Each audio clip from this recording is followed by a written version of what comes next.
we've got Police Chief Evan Bray. Thanks for joining us. Awesome, thanks for having me. So I told you that when I wanted you on the show, we weren't going to talk anything serious, really. Yeah, well, that's good. This is going to be fun. I'm excited, yeah, for sure. So I think you took your position in October. Right, yeah. How has it been? Good, it's been a whirlwind for sure. Yeah. It's busy, especially I think stepping in this time of the year. There's lots going on in the community, lots of opportunities for me to go out and speak and attend different events, but I don't know when the last time I was home for supper, because it seems like every night there's been an opportunity to go and visit a new group or organization, but really good start, and I'm excited about 2017. So what are you looking forward to in 2017? Well, I think just the opportunity to settle into the job a bit. We've got, I just think the world of the group that we work with. We've, nearly 600 people at the Regina Police Service, and I think lots of good ideas of some stuff that we're going to do next year. Some of it is just improving on what we already do, and some of it's a bit more innovative, different ways of thinking and attacking crime in our community and trying to keep the community safe. So yeah, I'm excited about it. Yeah, you know what? I am from Regina, love Regina. We'll stay here, die here. Yeah. What are your favorite things about Regina? Well, there's lots that I love about this city, and I think one of it is I did not grow up in Regina. I'm from rural Saskatchewan, but I think in Regina you still have that feel, right? That small town feel. I mean, we are getting to be a bigger city, and yet lots of roots from rural Saskatchewan, and then the people that are born and raised here just have just kind of that small town feel, which I really like. Everybody knows everybody. We're not that big of a city, and that provides lots of good opportunities as well. So, I mean, I like that.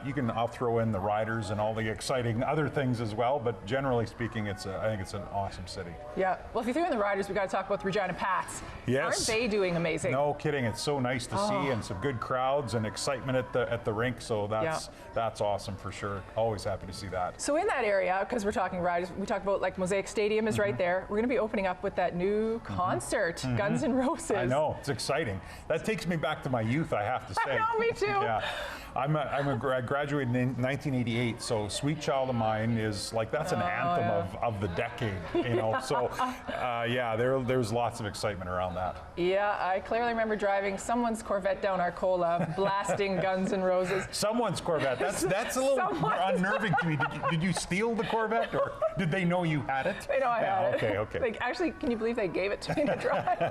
That's good. So when something like that comes to Regina, Guns N' Roses, very big, and that's a big place. Talk about the police presence at a concert like that. Yeah, we have a role to play at any of those types of concerts. I was involved myself when the Rolling Stones were here in terms of crowd control, but we do traffic management, and a lot of that is very well thought out long prior to the event itself, making sure that we have easy ways in, quick access out.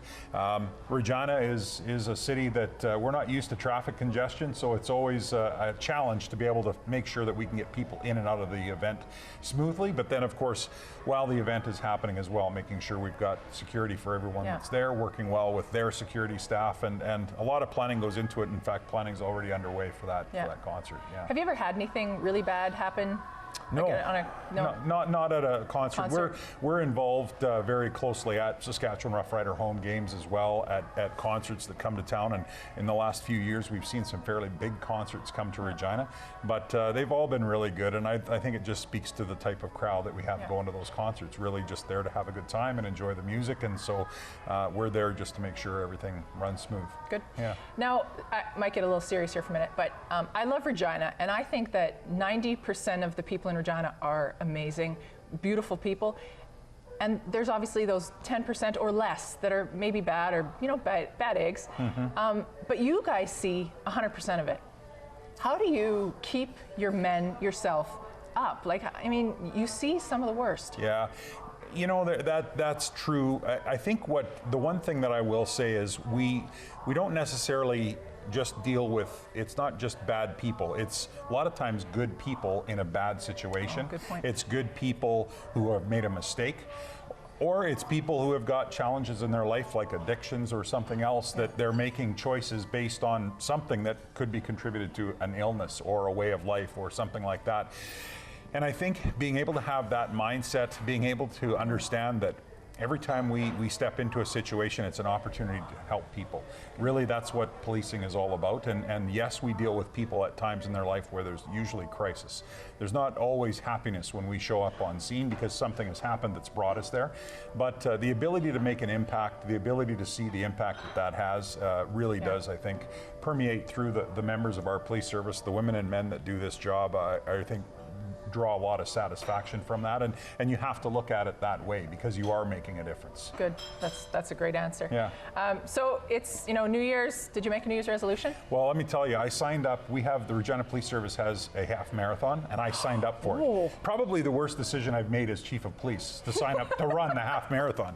But that's April 30th. So whether I like it or not, I have some things that I got to get going in terms of the new year. So, you know, let's get through the chocolate and Christmas season because in January things have to change. And you said it here, so you have to do it. We're all looking I'm for committed. you now. Yeah. I'm committed. I've said it to you. I've said it to the people watching. So yes, it's got to happen. So do you have any weird habits? Just hobbies, habits, collections, things you collect? Well, I'm an auction guy. I like auction sales. I was I was born and raised in rural Saskatchewan. My grandfather, my dad, big auction. You know, that's part of being a farmer.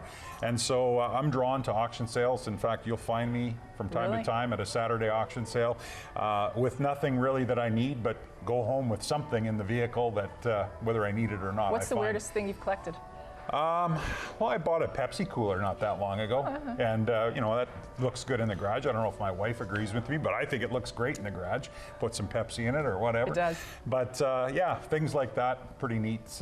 Neat to salvage some old history, right? And a lot of it reminds you of your youth or whatever. That is awesome. Yeah. Good. Well, final question. What's your best advice for 2017? Just be good to one another. Yeah. Be safe. This is, I mean, I say it without trying to be corny. This is an incredible community. We have lots of great opportunities, and those that don't, let's help them out. Let's be good to one another, and let's just stay safe and have fun. All right. Thanks for joining us, Evan. No, thank you very much, Lisa. I appreciate it.